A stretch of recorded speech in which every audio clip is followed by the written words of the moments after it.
औज़ुबिल्लाहिमिनश्शैतानिर्रजीम बिस्मिल्लाहिर्रहमानिर्रहीम अस्सलाम वालेकुम। स्टूडेंट्स, उम्मीद कर रहा हूँ कि आप सब लोग बिल्कुल खैरियत से हैं और आप सबको वेलकम एक मर्तबा फिर ऑनलाइन क्लासेस में। स्टूडेंट्स, हमने जो कम्युनिटी ग्रुप बनाया है उसमें हमने पोल लिया था कि हम कौन सा वीडियो लेक्चर अपलोड करें। तो मैक्सिमम वोट थे हमारे पास बायो एनर्जेटिक्स के चैप्टर पे। तो इंशाल्लाह आज की क्लास में हम बायो एनर्जेटिक्स कर रहे हैं। आप सबसे रिक्वेस्ट है कि 0333224331 पर नाम और कॉलेज के साथ मैसेज कर दें ताकि आपको भी कम्युनिटी में ऐड कर दिया जाए, तो जितने भी इंपॉर्टेंट पीडीएफ और अनाउंसमेंट्स हैं और लेक्चर्स हैं वो सब आप तक पहुंचते रहें। बच्चों, बायो एनर्जेटिक्स एक बहुत इंपॉर्टेंट चैप्टर है और इसलिए इंपॉर्टेंट है चूंकि एग्जाम में आपके पास इससे बहुत सारे एमसीक्यूज पूछे जाते हैं और हमने अपने इंटरमीडिएट की क्लासेस में अक्सर इस चैप्टर को चॉइस में छोड़ दिया होता है, तो कॉन्सेप्ट इतना ज़्यादा हमारा क्लियर नहीं होता। मैं इंशाल्लाह बहुत टू द पॉइंट रहकर ये चैप्टर आपको कंप्लीट करवाऊंगा और वही बातें मैंने यहाँ पर नोट की हैं जो आपको पेपर में एमसीक्यू में पूछी जाती हैं और पास्ट ईयर्स में मौजूद हैं। सबसे पहले स्टूडेंट्स, हमें टाइप ऑफ फॉस्फोराइलेशन पर सवाल हो सकता है कि कितनी तरह की फॉस्फोराइलेशन है। तो हम कहते हैं सर टोटल 3 तरह की फॉस्फोराइलेशन है, जिसमें आपके पास फोटोफॉस्फोराइलेशन, ऑक्सीडेटिव फॉस्फोराइलेशन और सबस्ट्रेट लेवल फॉस्फोराइलेशन है। याद रहे इस चैप्टर में ये भी पूछा जाता है कि कौन सा प्रोसेस कहाँ पर हो रहा था। तो हम कहते हैं सर फोटोफॉस्फोराइलेशन आपके पास बेसिकली जो प्लास्टिड्स हैं, जो क्लोरोप्लास्ट हैं, उनके थैलाकॉइड में होती हैं और ऑक्सीडेटिव आपके पास माइटोकॉन्ड्रिया के क्रिस्टल में होती हैं। सबस्ट्रेट लेवल का मतलब ये होता है कि आप अपनी एनर्जी खुद प्रोवाइड करते हैं और उससे एटीपी बनाते हैं। सर फोटोसिंथेसिस एक ऐसा प्रोसेस है जो लाइट एनर्जी को कन्वर्ट करेगा केमिकल एनर्जी में और हम कहते हैं सर वो लाइट को एब्जॉर्ब करता है। तो क्वेश्चन आता है कितनी लाइट को एब्जॉर्ब करता है, तो वो 430 से 670 नैनोमीटर की एब्जॉर्प्शन करता है। मैक्सिमम जो एब्जॉर्प्शन है हमारे पास वो वायलेट ब्लू कलर की या ऑरेंज रेड कलर की होती है। एक ईयर में सवाल पूछा गया कि प्लांट का कलर ग्रीन क्यों है। एक ऑप्शन था due to presence of chlorophyll, maximum students ने उसमें आंसर लगा दिया। एक ऑप्शन था due to less absorption of green light, ये जवाब था। क्योंकि आपके पास क्लोरोफिल तो पूरे ही प्लांट में मौजूद है ना, तो उसका कलर ग्रीन नहीं है सर, वो एब्जॉर्ब जो लाइट कर रहा है वो मैक्सिमम वायलेट ब्लू या ऑरेंज रेड कर रहा है और मैक्सिमम रिपेल कर रहा है वो ग्रीन है। इस वजह से आपको उसका कलर ग्रीन नजर आता है। क्लोरोफिल के जो टाइप्स हैं हमारे पास, chlorophyll A and chlorophyll B, हम कहते हैं उसमें 650 से 700 या 450 से 500 की एब्जॉर्प्शन है। ये लाइन पूछी जाती है। फिर सबके रोल पे सवाल आता है जी कार्बन डाइऑक्साइड क्या करता है फोटोसिंथेसिस में। तो याद रहे ग्लूकोज का जो बेसिक स्केलेटन है वो C6H12O6 है। तो ये आपको प्रोवाइड करता है मेजर एरिया में कार्बन डाइऑक्साइड, उसका बेसिक स्केलेटन। वॉन नील ने एक्सपेरिमेंट किया और ये बताया कि सर जो वाटर है इसके ब्रेकडाउन से ऑक्सीजन मिलता है। अगर मैं आपको इक्वेशन लिखकर दिखाता हूं तो आप कहते हैं सर C6H12O6 और ऑक्सीजन, ये दो आपके पास बाय प्रोडक्ट हैं जो बनते हैं कार्बन डाइऑक्साइड और वाटर से। तो बेसिक स्केलेटन हम कहते हैं यहाँ से मिला और ये जो ऑक्सीजन रिलीज हुआ था वो यहाँ से आया। साइंटिस्ट ने अगर सवाल किया कि ऑक्सीजन यहाँ से क्यों मिला, तो 2022 के पेपर में सवाल था कि फोटोसिंथेटिक बैक्टीरिया सल्फर रिलीज करते हैं क्योंकि वो H2S यूज़ करते हैं।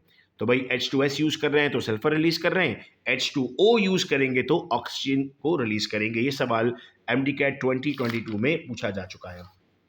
फिर इसके बाद आगे बढ़ाता हूँ आपको।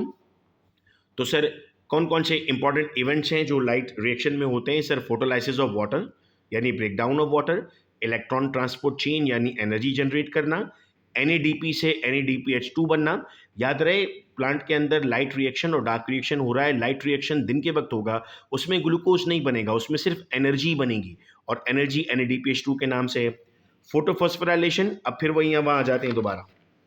ये रहा फोटोफॉस्फोराइलेशन जिससे आपको ऑक्सीजन बनना था। तो अगर ये पूछ ले आपको थोड़ा सा घुमाकर कि बताइए आपका लाइट डिपेंडेंट रिएक्शन कहाँ होता है, तो आप कहेंगे जी हमें मालूम है, हमने लेक्चर में पढ़ा था, ये थैलाकॉइड में होता है। फिर प्लांट एंटर करता है केल्विन साइकिल जिसके 3 स्टेप्स हैं, कार्बोक्सिलेशन, रिडक्शन, रीजनरेशन। अब आइए सबसे अहम हिस्से पर। जी वो पूछता है किस साइकिल में क्या मिला। तो सर यहाँ पर आपकी कंजम्पशन ऑफ 9 ATP है और 6 NADPH2 है। चूंकि केल्विन साइकिल आपका लाइट इंडिपेंडेंट रिएक्शन है ना, तो इंडिपेंडेंट में तो कंज्यूम होगा, आपने सुबह बनाया था शाम को आप इस्तेमाल करते हैं। फिर आता है जी ग्लाइकोलिसिस। याद रहे ग्लाइकोलिसिस के ब्रैकेट में मैंने लिखा एनएरोबिक ब्रेकडाउन, चूंकि ये वाकई में एनएरोबिक ब्रेकडाउन होता है, इसमें ऑक्सीजन नहीं होती। अक्सर बच्चे कहते हैं ग्लाइकोलिसिस एरोबिक है, नो, ये एक ईयर में सवाल पूछा गया था और स्टूडेंट्स ने गलत जवाब लगाया था। बच्चों यहाँ से कार्बन की तादाद पर जरा गौर करना होगा, चूंकि कार्बन के नंबर पूछता है। एक ग्लूकोज में कितने कार्बन होते हैं? 6 कार्बन होते हैं। वो टूटता है बेटा पायरुवेट में या पायरुविक एसिड में। और पायरुवेट या पायरुविक एसिड में कितने कार्बन होते हैं? 3। मैंने यहाँ 2 क्यों लिखा है? चूंकि 6 कार्बन से 3 कार्बन वाले मॉलिक्यूल बने हैं। क्या प्रोडक्ट है सर? 2 पायरुवेट मिलेंगे, 2 NADPH2 मिलेंगे और 4 ATP मिलेंगे। ग्लाइकोलिसिस से 4 ATP मिल रहे हैं आपको। 2 ATP आपने कंज्यूम किए थे, शुरू में आप इस्तेमाल करते हैं, तो अगर पूछ लेगा नेट बताइए, अगर आपसे पूछेगा ना पूरे प्रोसेस से कितने मिलेंगे, तो वो 38 होते हैं और ये 2 वहाँ भी माइनस हो जाएंगे, तो नेट गेन 36 बन जाएगा। ये 2022 में सवाल पूछा गया था। नेट गेन का मतलब होगा टोटल आपको कितने हासिल हुए। अब सर पायरुवेट के साथ क्या होगा ये जानते हैं। पायरुवेट के साथ भी 3 काम होंगे। अगर बैक्टीरिया और ईस्ट है तो वो इथाइल अल्कोहल बनाएगा। अगर उसकी आगे एनारोबिक रेस्पिरेशन हुई तो वो लैक्टिक एसिड बनाएगा। और अगर एरोबिक रेस्पिरेशन हुई तो क्रेब्स साइकिल में जाएगा। ठीक है? ठीक है सर, यहाँ कार्बन पे गौर कीजिएगा जरा। पायरुविक एसिड कितने कार्बन? 3 कार्बन। उससे बना एसिटाइल, कितने कार्बन? 2 कार्बन। सर हम जानते हैं, हमने ऑर्गेनिक में पढ़ा है, एसिड का मतलब होता है 2। तो एसिटाइल में 2 कार्बन आपके पास एसिड हो गया। फिर ऑक्सैलो एसीटेट, ऑक्सैलो एसीटेट का मतलब 4 कार्बन। ठीक है सर, इसको हम कहते हैं सर ये है प्रीकर्सर। प्रीकर्सर का मतलब होता है जो स्टार्ट करेगा रिएक्शन को। ये नहीं होगा तो क्रेब्स साइकिल शुरू नहीं होगी। जब 2 कार्बन और 4 कार्बन वाले मिलेंगे तो कितने कार्बन वाला बनेगा बेटा? 6 कार्बन वाला, इसको आप सिट्रेट कह रहे हैं। इसके प्रोडक्ट्स क्या हैं? एक ATP, एक FADH2, 3 NADH2 बाय 1 पायरुवेट। इसको याद रखिएगा। 1 क्यों लिखा मैंने? चूंकि एक ग्लूकोज जो है वो 2 मरतबा क्रेब्स साइकिल से गुजरेगा। एक ग्लूकोज जो है वो 2 मरतबा क्रेब्स साइकिल से गुजरेगा, तो 2 ATP बनेंगे, 2 बनेंगे, 6 बनेंगे और 2 बनेंगे। चूंकि पायरुवेट एक है तो सिंगल है, डबल है तो आप मल्टीप्लाई बाय 2 कर देंगे। उसके बाद परफॉर्म होगा जब हमने कहा सर 38 ATP बने, इसमें से 2 ATP आपने अपने माइनस किए तो आपके पास नेट गेन 36 ATP आया। ये आपको मिलेगा यहाँ पर बेटा। तो नेट जो टोटल आपके पास बना एंड में फ़ायदा हुआ वो 36 ATP का था, वो इन 3 प्रोसेस से होकर गुजरा। फिर हम कहते हैं सर, सवाल पूछा जाता है which of the following is a waste process for the plant. तो फोटो रेस्पिरेशन प्लांट के लिए वेस्ट है। इसलिए वेस्ट है चूंकि उसमें कोई ATP नहीं बनता।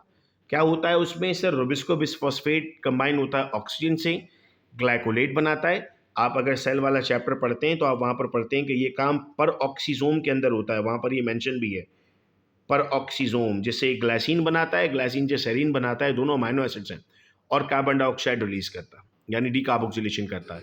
और ऐसा करने से आपको कोई ATP हासिल नहीं होता। तो जब कोई ATP हासिल नहीं होता तो इसका मतलब ये है कि सर ये वेस्ट प्रोसेस बन गया प्लांट्स के लिए। उम्मीद करता हूं कि बायो एनर्जेटिक्स का ये टॉपिक आप लोगों को समझ में आ चुका है MCQs के लिए।